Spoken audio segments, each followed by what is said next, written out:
Welcome to iLearn Collaborative's webinar and video series on remote learning best practices.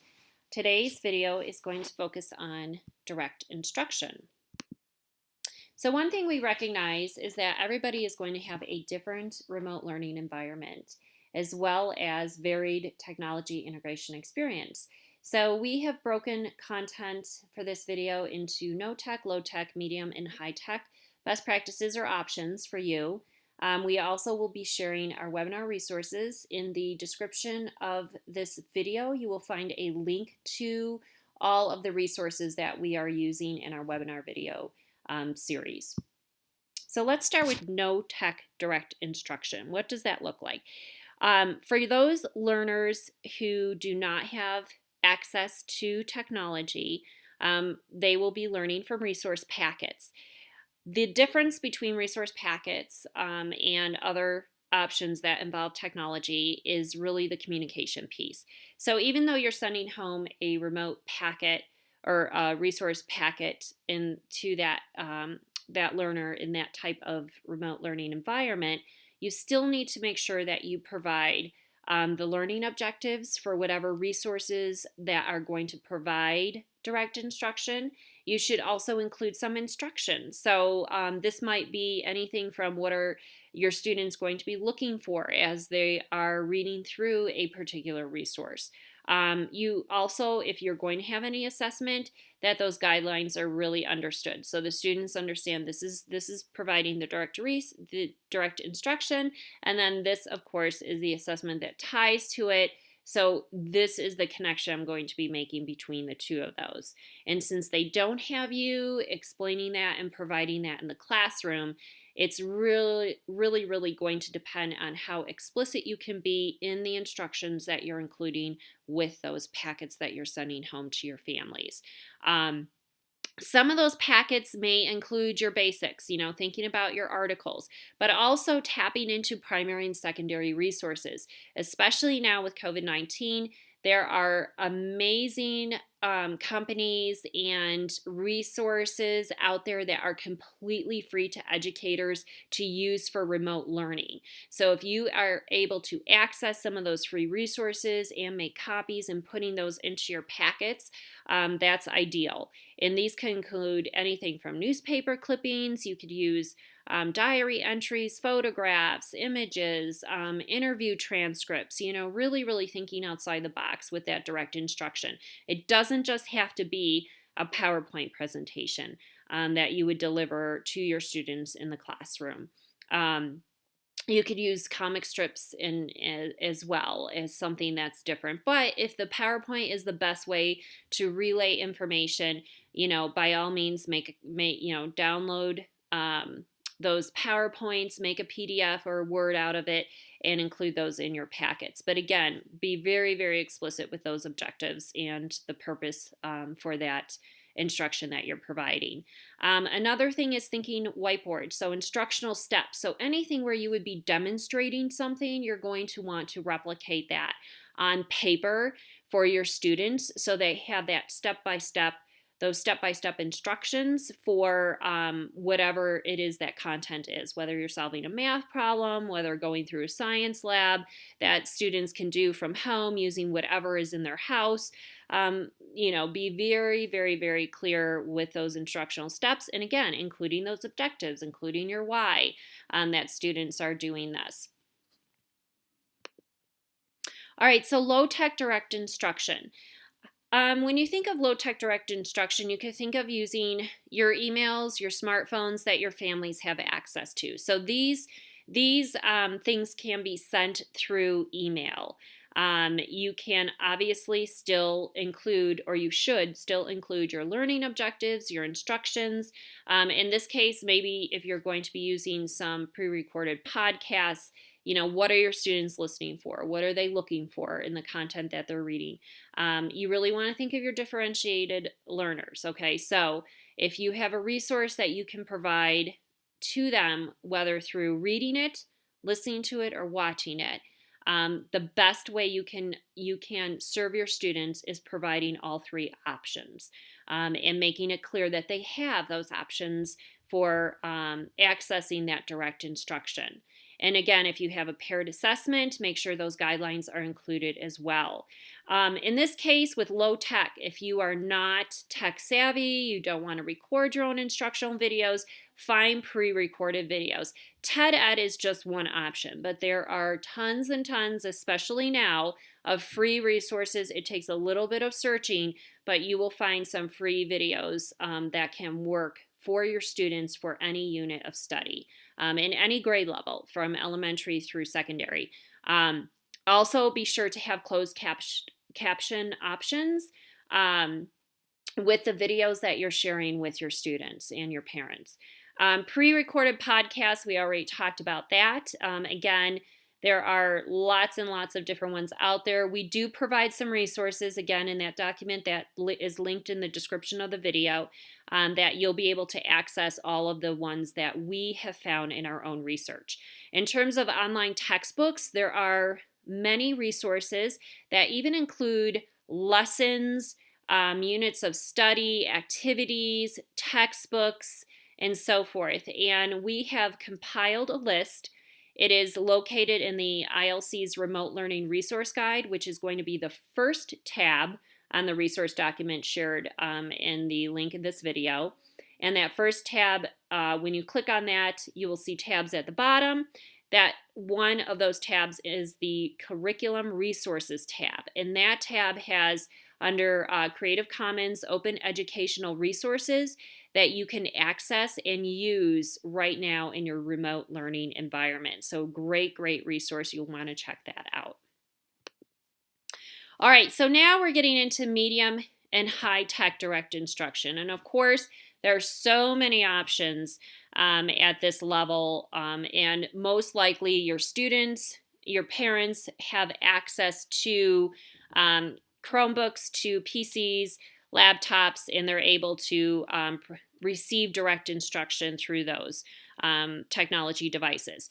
Before you even start thinking about the technology that you want to use for direct instruction, you really have to focus on your why. What is the purpose for using a specific digital tool or resource for that direct instruction? What is it your students need to know through the technology you're using, okay? And always keep in mind, technology can't replace you. Even in this remote learning environment, it's serving as only an extension of you. It's not meant to replace you. So really the best practice is having an option of direct instruction that you're providing to your students. Not just one option is the best, especially if you have access to more technology as you would in this scenario. So again, you can do a combination. So sending via email, smartphones, you could still use those modes of communication. But then also in medium to high tech, most likely you're utilizing a learning management system or an LMS. Schoology, Canvas are examples of LMSs. A digital platform like Google Classroom is another example. And in this case, again, notice the same thing that pops up here. You're including your learning objectives, the targets for the direct instruction. What are the instructions? What are your students looking for, listening for? Paired assessment guidelines. And the more options you can provide for your differentiated learners, the better. So you want to make sure that they have reading options, audio options, video options for that direct instruction. Here are some examples, presentations that you can link and include those links via email. You could send it out in group messaging. You could also house it in your LMS, your digital platform. Google Slides, obviously very easy to utilize Google Slides. Kazoa and eMaze provide some more creative options for presentations that can be engaging for your students. Videos. So really, if you're tech savvy and you fall into this tech integration category, consider taking a snippet of instruction and turning it into a video. Okay, recommendation, do not make your video any longer than 5 minutes. No student wants to sit and listen to you talk for 20 minutes. So you definitely want to keep them short.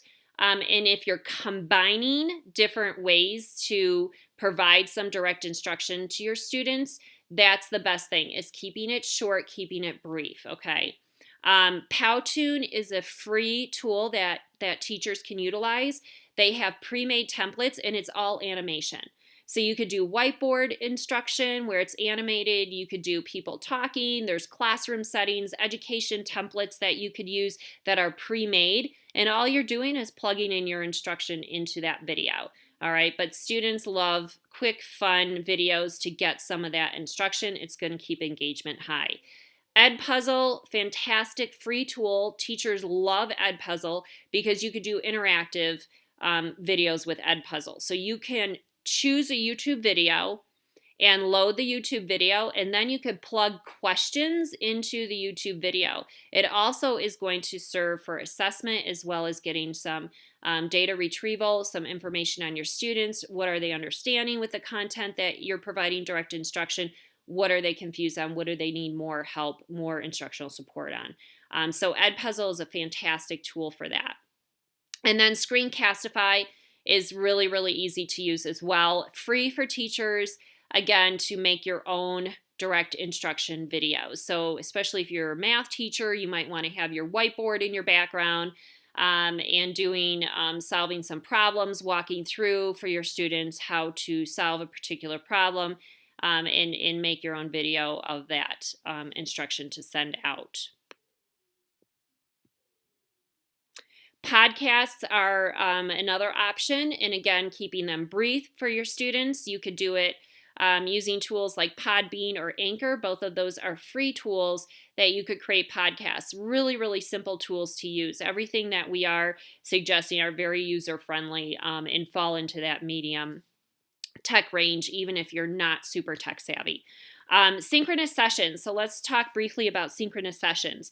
You should always use your LMS conferencing tool first. And all those, the different LMSs will have that option available to you. Zoom is another one. I know several districts are still using Zoom, and you could set your settings, your advanced settings, so that students have to get permission to come into the Zoom room. And so you could recognize your student, admit them into the Zoom room to keep that a secure environment. And there are options with Zoom. You could have breakout rooms. So you could put students in different breakout rooms with some direct instruction provided in those breakout rooms, and then you could move from breakout room to breakout room. Maybe some students need a little bit more direct instruction from you. You could put them in one breakout room.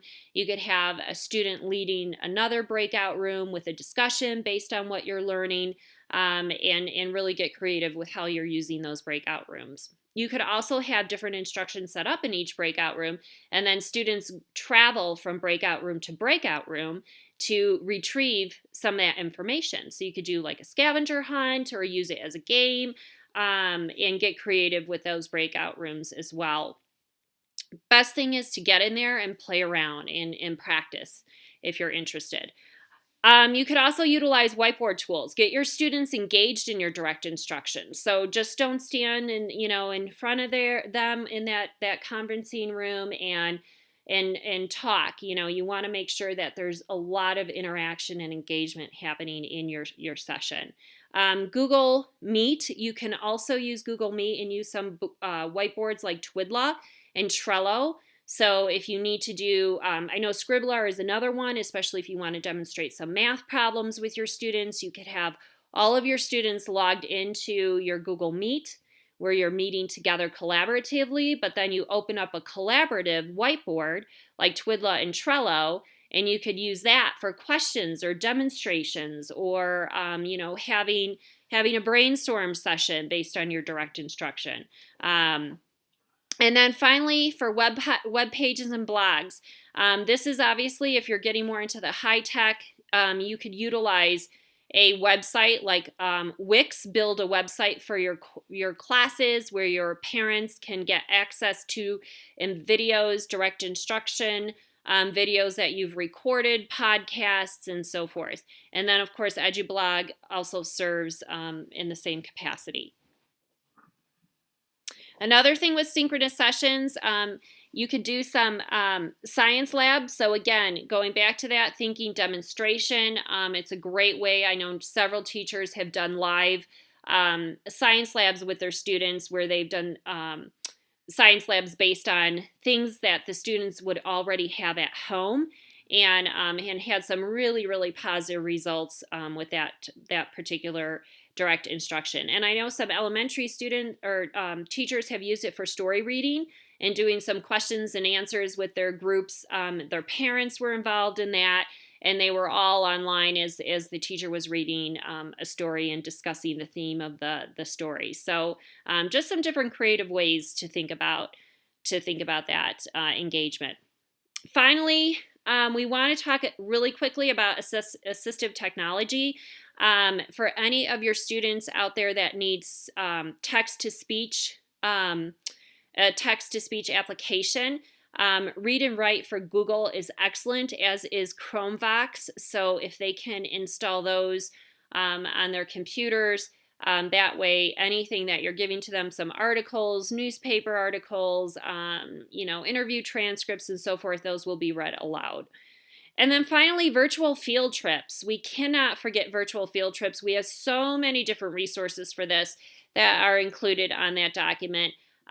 You'll have to check those out. Everything from zoo trips to library excursions. There's also space exploration. So taking your kids on a virtual field trip is an excellent way for not only providing direct instruction, but you acting as the tour guide for that particular virtual field trip, and really increasing the engagement by getting your students excited about where you're going next. So if you could tie a virtual field trip, kick off a unit of study with a virtual field trip is the best way to to introduce them to what they're going to be about learning next, what they're going to be learning about next, and get them excited about it as well. So, final thought for remote learning. It does not mean you have to lower your expectations. So, just because your students are not in your classroom every single day, you could still keep them highly engaged in what you're teaching. Get creative about thinking of the extension of you during this time, and just make sure you're also having some fun with your students as you're providing that instruction. So thank you for today's, for attending or watching the video for today. What we have for upcoming webinars or actual videos as requested by our educators, we are going to be covering engagement, relationship building, assessment, feedback, and data collection. And then also some digital platform do's and don'ts. If you don't see something on here that you would like to learn about, when you click on the link that is in the description of this video, you can also find all the ILC links to reach out to us and let us know if you'd like to see a particular instructional video created for you. And then also be sure to subscribe to our YouTube channel because we will be keeping you updated on all of our new postings that we have. So with that, I want to thank you for watching this video, and best of luck as you continue on this remote learning journey.